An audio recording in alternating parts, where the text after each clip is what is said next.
Hi everyone, मेरे channel IGNOU learner में आप सभी का स्वागत है। दोस्तों, मैं फिर से आप सभी के सामने इस वीडियो के माध्यम से बीपीएससी 133 का एक बहुत ही मोस्ट इम्पॉर्टेंट प्रश्न आप सभी के सामने लेकर आया हूं। और यह एक ऐसा प्रश्न है जो हर बार परीक्षाओं में जो है देखने को मिलता है और इस बार भी एग्ज़ाम में इस प्रश्न के आने की संभावनाएँ काफ़ी ज़्यादा है। सो आप सभी से हम्बल रिक्वेस्ट है कि आप एग्ज़ाम में जाने से पहले एक दफ़ा इस प्रश्न का आंसर आप जरूर पढ़ें। और स्टार्ट करने से पहले मैं आप सभी से रिक्वेस्ट करता हूं कि अगर आपने मेरे चैनल को अब तक सब्सक्राइब नहीं किया है तो सबसे पहले चैनल से जुड़िए, क्योंकि इस चैनल पे आपके जितने भी सब्जेक्ट हैं सभी सब्जेक्ट के इंपॉर्टेंट क्वेश्चंस के वीडियो बिफोर एग्ज़ाम आपको देखने को मिलेगा। सो आप इस चैनल से जुड़े। ओके, सो प्रश्न की ओर बढ़ते हैं। प्रश्न एग्जाम में आता है कि एक दलीय प्रणाली क्या है और एक दलीय शासन प्रणाली के गुणों को बताओ। ओके, तो सबसे पहले हम जानेंगे कि आखिरकार एक दलीय प्रणाली क्या होता है। आपको हेडिंग देना है सुंदर से, और इस हेडिंग के अंतर्गत बस आपको इतना लिखना है कि एक दलीय प्रणाली एक ऐसी प्रणाली है जिसमें केवल सिर्फ एक ही राजनीतिक दल शामिल होते हैं और अपनी सरकार बनाते हैं। क्या समझे आप? एक दलीय प्रणाली एक ऐसी प्रणाली है जिसमें केवल सिर्फ एक ही राजनीतिक दल शामिल होते हैं और अपनी सरकार बनाते हैं। दूसरे शब्दों में हम कह सकते हैं कि एक दलीय प्रणाली एक ऐसा प्रणाली है जिसमें केवल एक राजनीतिक दल के पार्टी को अपनी सरकार बनाने का संपूर्ण अधिकार प्राप्त होता है। इस प्रणाली को हम एक दलीय प्रणाली कहते हैं। इसे अंग्रेजी में वन पार्टी सिस्टम भी कहते हैं। और इस तरह का जो प्रणाली है मुख्यतः रूस, चीन, सोवियत संघ जैसे देशों में जो है इस तरह का प्रणाली यानी कि वन पार्टी सिस्टम एक दलीय प्रणाली को देखने को मिलता है। अब आपको पैराग्राफ चेंज करके लिखने होंगे कि एक दलीय प्रणाली के निम्नलिखित गुण पाए जाते हैं जो इस प्रकार है। मैं यहाँ पे आप सभी को बता दूं कि जिस तरह से आप सजते झजते हैं अच्छा दिखने के लिए, वैसे आपको क्या करना है कि प्रत्येक क्वेश्चन का आंसर भी सुंदर ढंग से क्या करना है, लिखना है, ताकि एग्जामिनर आपको अच्छा नंबर दे। कहा जाता है ना, first impression is the last impression. तो यही बात है, एग्ज़ाम के समय भी लागू होता है। आप जितने सुंदर लिखेंगे एग्जामिनर आपको उतना ही अच्छा नंबर देगा। तो सबसे पहला हेडिंग देंगे प्रशासन कुशलता। इस हेडिंग के अंतर्गत बस आपको इतना लिखना है कि एक दलीय प्रणाली का सबसे बड़ा गुण यह है कि इस तरह के प्रणाली में केवल एक ही राजनीतिक दल होते हैं जो अपने नीतियों का, अपनी पॉलिसी का स्वयं निर्माण करते हैं। इसके फलस्वरूप प्रशासन का कार्य सुचारू रूप से चलता है। इस तरह के प्रणाली में कोई और राजनीतिक दल नहीं होने के कारण यह अपनी योजना का सही ढंग से लागू कर पाते हैं।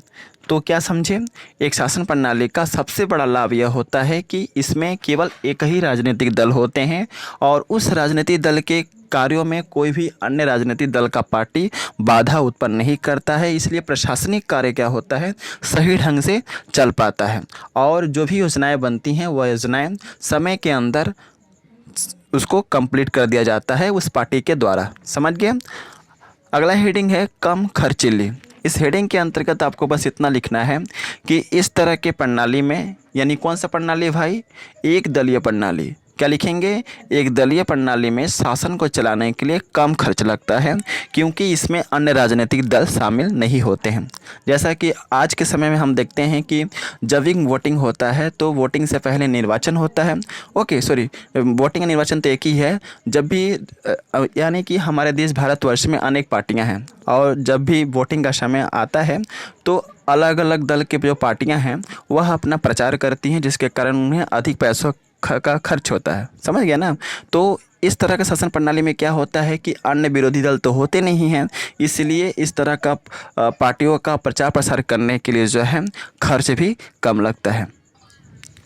तो दूसरा लाभ क्या है? कम खर्चीली। समझ गए? अगला हेडिंग है राष्ट्रीय एकता। इस हेडिंग के अंतर्गत बस आपको इतना लिखना है कि इस तरह की प्रणाली में अन्य राजनीतिक दल के न होने के कारण उनके बीच संघर्ष नहीं होता है।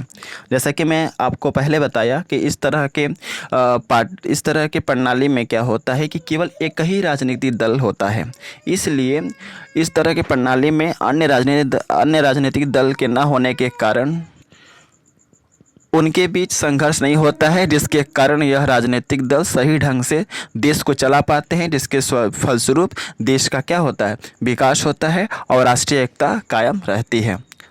चौथा पॉइंट है सुदृढ़ और मजबूत शासन। इस हेडिंग के अंतर्गत बस आपको इतना लिखना होगा कि इस तरह के शासन प्रणाली में अन्य राजनीतिक दलों का प्रभाव नहीं रहता है, जिसके कारण यहाँ सुदृढ़ और मजबूत शासन व्यवस्थाएं रहती हैं। समझ गए?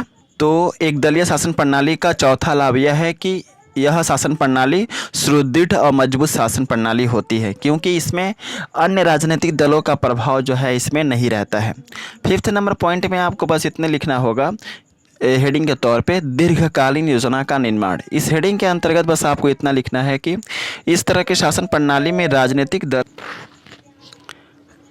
काफ़ी लंबे समय तक शासन करते हैं, इसलिए इस दल के राजनीतिक नेता अपनी लंबी और दीर्घकालिक योजना का निर्माण करते हैं। तो कहीं ना कहीं एक दलीय शासन प्रणाली का यह लाभ होता है कि इसमें दीर्घकालीन योजना का निर्माण हो पाता है, क्योंकि इसमें जो राजनीतिक दल होते हैं काफ़ी लंबे समय तक जो है शासन करते हैं और अपने लंबी अवधि के कारण यह दीर्घकालीन योजना का निर्माण कर पाते हैं। समझ गए? अगला हेडिंग देंगे शासन में दक्षता। इस हेडिंग के अंतर्गत बस आपको इतना लिखना होगा कि एक दलीय प्रणाली में केवल एक ही राजनीतिक दल शामिल रहते हैं, अन्य दलों के प्रभाव न होने के कारण यहाँ शासन व्यवस्था को कुशलतापूर्वक चलाया जा सकता है और यहाँ पर जितने भी पार्टी के मेंबर्स होते हैं सभी के सभी जो है एक्टिव रहते हैं और शासन प्रणाली जिससे कि है जो है वह सही ढंग से चल पाता है। तो शासन में दक्षता पाई जाती है जहां पर एक दलीय शासन प्रणाली लागू है या एक दलीय शासन प्रणाली व्यवस्था है जहां पे। समझ गए? शासन में दक्षता मैं फिर से आप सभी को समझा दूं।